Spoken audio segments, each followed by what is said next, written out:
کل ہماری سینٹ جو ہے اس نے ایک بل منظور کیا ہے کہ تمام جو سابق چیئرمین سینٹ ہیں ان کو جو پرکس اینڈ پریولیجز ملیں گی اس کی برسات کر دی، اور وہ جن پارٹیوں سے ان کا تعلق ہے ان پارٹیوں نے اس کو مسترد کر دیا ہے۔ مصدق ملک صاحب، آپ کیونکہ سینیٹر ہیں تو یہ میں آپ سے جاننا چاہتا ہوں کہ یہ جو 3-4 سابق چیئرمین سینٹ جو ہیں انہوں نے مل کر ایک بل پیش کیا، تو ساری پارٹیاں، ان کا تعلق حکومت سے، اپوزیشن سے، ساری اس کو سپورٹ کر رہی ہیں سوائے سینیٹر مشتاق احمد خان صاحب کے۔ میں تو قطعاً اس کو سپورٹ نہیں کرتا۔ میں کل اتفاقاً کیونکہ یہاں پہ میٹنگز تھیں، اس میٹنگز کی وجہ سے میں اجلاس میں شریک نہیں تھا۔ اگر میں شریک ہوتا تو میں بالکل آواز اٹھاتا۔ یہ کیا بات ہوئی؟ مجھے تو وہ بات سمجھ ہی نہیں آئی کہ کیا پیکج ہے جو ہم اپروو کر رہے ہیں۔ یعنی 20 نوکر رہیں گے تاحیات اور 12 گارڈز رہیں گے، تو کیا ہے یہ؟ مجھے تو یہ بات بالکل سمجھ نہیں آئی۔ میری انفارمیشن یہ ہے کہ اگر یہ قانون جو ہے یہ قومی اسمبلی میں پیش ہوگا تو اسپیکر راجہ پرویز اشرف ہی اس کو فائر کر دیں گے۔ جی میرے خیال میں یہ بالکل سپورٹ نہیں کیا جا سکتا۔ مجھے نہیں سمجھ آئی، کیونکہ ہمارے وہاں پہ بڑے اچھے لوگ بیٹھے ہوئے ہیں، مجھے نہیں سمجھ آئی یہ کیسے نہیں، آپ کو کیوں نہیں سمجھ آ رہی؟ اس کا مطلب یہ ہے کہ سیاسی اختلافات محض دکھاوا ہے، اپنے مفاد کے لیے سب اکٹھے ہو جاتے ہیں۔ نہیں، یہ کوئی بات نہیں ہے، یہ کوئی بات نہیں ہے۔ مجھے تو جو نئی چیز نہیں سمجھ آتی ہے، ہم وہاں پہ سینٹ میں بیٹھے ہوتے ہیں، آواز اٹھاتے ہیں، یہ مجھے نہیں سمجھ آئی۔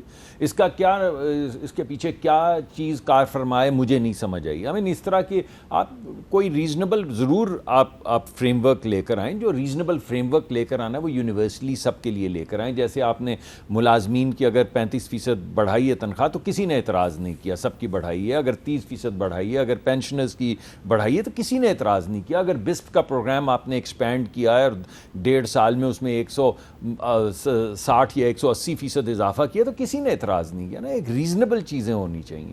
تو یہ تو مجھے اس کی نہیں سمجھ آئی، اور یہ میں بڑا ریگریٹ کرتا ہوں کہ کل میں وہاں پہ موجود نہیں تھا جب یہ ٹیبل ہوا ہے۔ اور یہ کوشن بھی ہے کہ ٹھیک ہے یہ کام ایڈمنسٹریٹو اور ایگزیکٹو کے کام کرنے ہیں، مگر وہاں پہ بل آئے ہوتے ہیں، اور بعض مرتبہ ایسا بل اگر پاس ہوتا ہے تو I am responsible for that partly. اچھا، اب اس میں یہ بتائیں فیصل واٹا صاحب کہ آپ کو کیا لگ رہا ہے کہ اگر جیسا کہ آپ نے کہا کہ الیکشن ہو جائے گا اس سال، تو الیکشن ہو جاتا ہے تو اس کے بعد پاکستان میں سٹیبلٹی آ جائے گی؟ اگر بہت سے سیاستدان جو ہیں وہ جیل میں ہوں گے، بہت سے سیاستدان الیکشن میں حصہ نہیں لے سکتے، تو پولیٹیکل سٹیبلٹی تو نہیں آئے گی؟ سر دیکھیں، یہ تو آپ کی بالکل انالیسس ٹھیک ہے کہ پولیٹیکل سٹیبلٹی اس طرح نہیں ہو سکتی، پاسبل بھی نہیں ہے، اور جو مکس چارٹ کا جو گند بلا آنے والا ہے وہ ہلا بھی نہیں سکتے، کوئی سلجھا بھی نہیں سکتے، کوئی ریزالو بھی پاکستان کے اندر نظر نہیں آ رہا چیزوں کا۔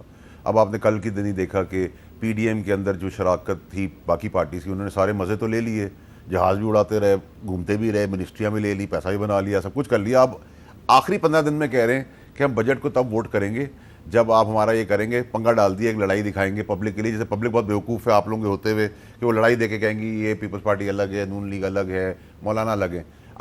اب یہ مفادات کی گیم، پھر پہلے مفادات یوز کر لیا، اب اگلے مفادات کے لیے پھر پیچھے ہٹیں گے، پھر ایک دوسرے کے گریبان اٹھانے اور پکڑنے کی باتیں ہوں گی، پھر ڈرامے بازی کا سب ساتھ آ جائیں گے۔ تو اٹس ویری انفارچونیٹ۔ پاکستان کے اندر میرے خیال سے ووٹر، سپورٹر، آپ جیسے لوگ، ہم سب کو یہ سمجھنے کی ضرورت ہے کہ 22 کروڑ لوگ اب یہ ڈیسائیڈ کریں کہ یہ جو بوگس لیڈرز ہیں جو پچھلے 35 سال سے چلے آ رہے ہیں ان کو ریجیکٹ کریں، اور نئی پود اناڑی بھی اگر آ جائیں گے تو وہ کھلاڑیوں سے بہتر ہی ہوں گے، ورنہ یہی ہوتا رہے گا یہ بل پاس کر دو، وہ بل پاس کر دو، میری برات بڑھا دو۔ دیکھیں، آپ ذکر کر رہے ہیں پیپلز پارٹی اور مسلم لیگ نون کی لڑائی کا، تو جو آپ کی سابقہ پارٹی ہے تحریک انصاف، اس میں بھی تو لڑائی چل رہی ہے نا۔ آج تحریک انصاف نے اسد عمر صاحب کو ایک چارج شیٹ جاری کر دیا ہے۔ دیکھیں میر صاحب، میں تو 1.5 سال سے جن شخصیت کا آپ نام لے رہے ہیں وہ سانپوں کی کیٹیگری میں آتے ہیں۔ وہ پہلے 2 وکٹ کی 2 طرف کھیل رہے تھے، اب چاروں طرف کھیل رہے تھے، اور اتنی بری طرح ایکسپوز اور پکڑے گئے ہیں کہ پی ٹی آئی نے بھی ان کو برہنہ کر دیا سیاسی طور پہ۔ جو باقی ارد گرد جو وعدے تلافی کر کے وہ آئے تھے انہوں نے بھی برہنہ کر دیا ہے۔ تو ہی اسٹینڈنگ الون، اور یہ وہ آدمی ہے جس نے ایکچولی پارٹی کو تباہ کرنے میں، تحریک انصاف کے چیئرمین کو تباہ کرنے میں، پالیسیز میں تباہ کرنے سے، چائنا سے حالات خراب کرنے میں، ہر کام میں روڈ کانے میں، کیونکہ یہ وزیر اعظم بننا چاہتے تھے اور Imran Khan chairman P T I کو ریپلیس کرنا چاہتے تھے آج کے دن بھی۔ اور جو انہوں نے ملی جلی پریس کانفرنس کی تھی جیل سے آنے کے بعد، وہ یہ تھی کہ میں ٹیک اوور کر لوں گا اور میں ریپلیس کر دوں گا، ان کو پیچھے ہٹا دوں گا۔ اور میں نے اس وقت بھی جہاں بات چل رہی ہوتی ہے آپ کے جیسے لوگوں کے، میں نے ان سے کہا تھا کہ جو تحریک انصاف کے جو چیئرمین ہے وہ اپنی جان دے سکتے ہیں، اپنا ڈرائیونگ سیٹ کسی کو نہیں دے سکتے۔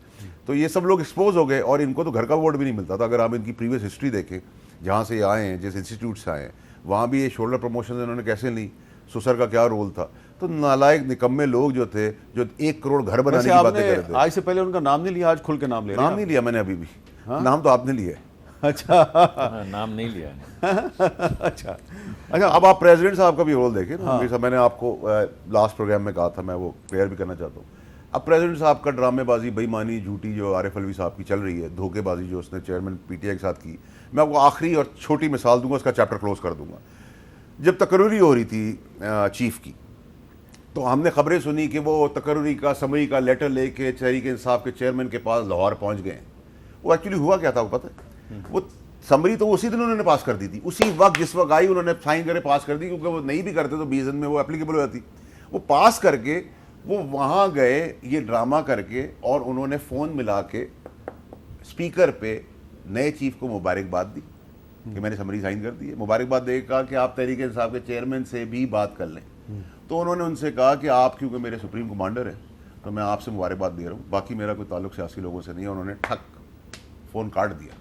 تو جب اس حد تک بے ایمانی, جھوٹ اور بربریت ہو, ٹھیک ہے, منافقت ہو, تو پھر آپ کیا کر سکتے ہیں. تحریک انصاف کے چیئرمین صاحب کہہ رہے ہیں میں نے نام سنا ہے ان کا, تو اس سے پہلے اسے کام لیتے رہے. جب وہ ڈی جی آئی تھے تو کون تھا وہ آدمی, اور پریزیڈنٹ عارف الوی سائن کر کے دھول جھونکتے گئے کہ جی میں نے سائن نہیں کی, میں آپ کی جان لینے آ رہا ہوں, جو کہ وہ سائن پہلے اسی منٹ کر چکے تھے. پھر مبارکباد کا فون اسپیکر پہ دیا. کیا یہ بات درست ہے کہ جنرل عاصم منیر صاحب جب D G I S I تھے تو ان کو جس انفارمیشن کی بنیاد پر عمران خان صاحب نے ناراض ہو کے ان کے عہدے سے ہٹوایا تھا, وہ انفارمیشن دراصل ان کو جنرل فیض نے دی تھی کیونکہ وہ ڈی جی سی تھے؟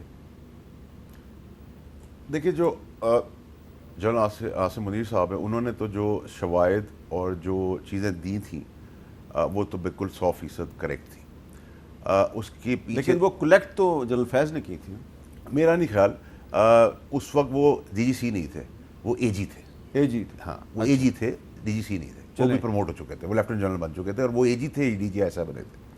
سو یہ مغالطہ ہے, وہ ڈی جی سی نہیں تھے. ہاں اس لیے آپ نے کلیئر کر. ٹھیک ہے جی, نمبر 1. نمبر 2 یہ کہ فیلڈنگ اے جی, کچھ گھر کے لوگ, کچھ سانپ کیڑے, انہیں فیلڈنگ لگائی ہوئی تھی, جو میں نے ایک دن پہلے آپ کو پہلے بھی پروگرام انفارم کی ان کو. انہوں نے کہا میں بے ایمانی نہیں کروں گا اپنے ملک اور وزیر اعظم سے, اور جب وہ فارغ بھی ہوئے تو انہوں نے کہا اللہ پہ چھوڑ دو, تو اللہ نے ڈیوائن ہیلپ آ گئی ان کی, اللہ نے ان کو نواز دیا. لیکن میں آپ کو ضرور میرا ایک بات ضرور کہوں گا کہ یہ جو سانپ کیڑے تو سائڈ پہ ہونا شروع ہو گئے. جو چیئرمین تحریک انصاف کے کپڑوں سے بھی قریب لوگ ہیں, کپڑوں سے بھی قریب لوگ گھر کے, وہ بھی آپ کو اس سال کے آخر میں ان کے ساتھ نظر نہیں آئیں گے. اچھا, دیٹس ویری انفارچونیٹ.